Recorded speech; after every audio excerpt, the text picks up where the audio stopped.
you may be planning that big patriotic cookout. But in this summer heat, those tasty treats can turn sour in a hurry. So joining us now with some tips on how you can keep that food from spoiling is celebrity chef Kevin Gillespie. Thanks for being with us this morning. Thank so you. let's get right to it here and start with the big pork sandwich. Right. So we chose barbecue because barbecue, the process of making barbecue is actually preservative. That really slow cooking and the smoke actually helps make food more safe than, say, the very quick cooking of a hamburger would be. Does something like this sitting in the heat affect it at all? I mean, leaving stuff in the heat is generally always going to affect it. We deal with something called the temperature safety danger zone.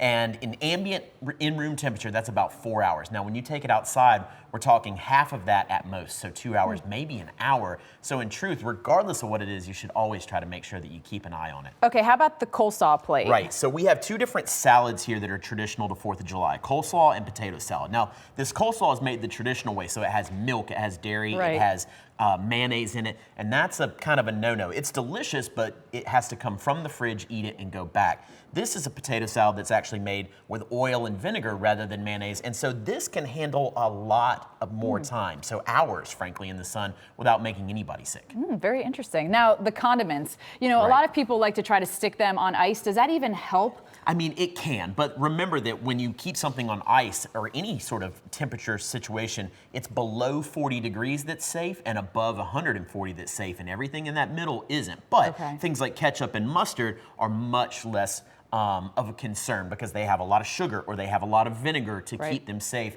Mayonnaise, ranch, we're talking dairy, we're talking eggs, and those generally become unsafe. Okay, so now beverages, even if they are, you know, for the kids, how, much do you really have to watch these? Well, so most beverages are not an issue because they either have alcohol in them or they have a lot of sugar in them, and that makes things sort of inherently safe. Now, when I say alcohol being safe, we have to remember that exposure to the sun is a big issue, not for the safety of the drink, but the safety of the person consuming it. So we always stick with lower alcohol drinks. Hard ciders like Angry Orchard are a phenomenal choice because this is 5% alcohol. It pairs with all of the food on this table, goes great with barbecue, and frankly, you can stand a little bit more of that in the sun than you can, say, a Jack and Coke slushie. Well, if I was gonna say, if you have a few of those, you won't notice if any of this stuff has been sitting in the sun, right? Fair enough. A book out and a big event this weekend at one of your restaurants? Right, absolutely. We're doing our annual 4th of July barbecue. My barbecue company, Terminus City, does it every year. This year, we're hosting it at Communion and Revival in Decatur. So we cook whole hog barbecue, which is what you see right here.